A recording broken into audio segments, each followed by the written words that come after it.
আমরা হতদরিদ্রের মাঝে আমরা এই খিচুড়ি বিতরণ করছি। ভবিষ্যতে আল্লাহ দিবা আছে আরও অনেক দেব। যারা আজকে কয়েকদিন যাবত বৃষ্টি হচ্ছে, বৃষ্টিতে সমস্ত ভেসে গেছে, যারা আসলে রান্না বান্না করার মতো ক্ষমতা তাদের নেই, তাদের দিচ্ছে এবং আমরা হতদরিদ্রের মাঝে আমরা এই খিচুড়ি বিতরণ করছি। ভবিষ্যতে আল্লাহ দিবা আছে আরও অনেক দেব। বৃষ্টি হওয়ার কারণে যশোরের পরিত্যক্ত যেসব এলাকাগুলো আছে এগুলো বন্যা কবলিত হয়েছে, যার কারণে তারা রান্নাবাড়া ঠিকমতো করতে পারতেছে না।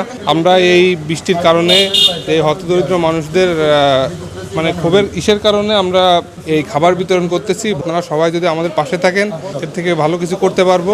আর আমাদের জন্য দোয়া করবেন। আমাদের প্রতিষ্ঠাতা সভাপতি আফজাল হোসেন টনি, তিনি অক্লান্ত পরিশ্রম করতেছে এই সংগঠনকে মানুষের জন্য কাজ করার জন্য।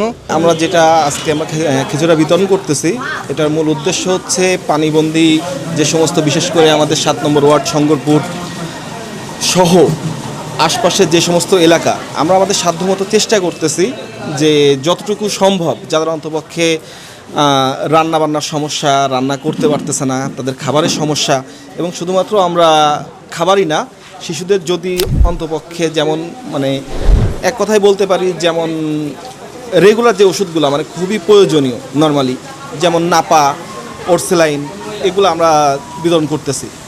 আমরা যতটুকু পারতেছি আমরা ততটুকু আমাদের পক্ষে আমরা চেষ্টা করতেছি।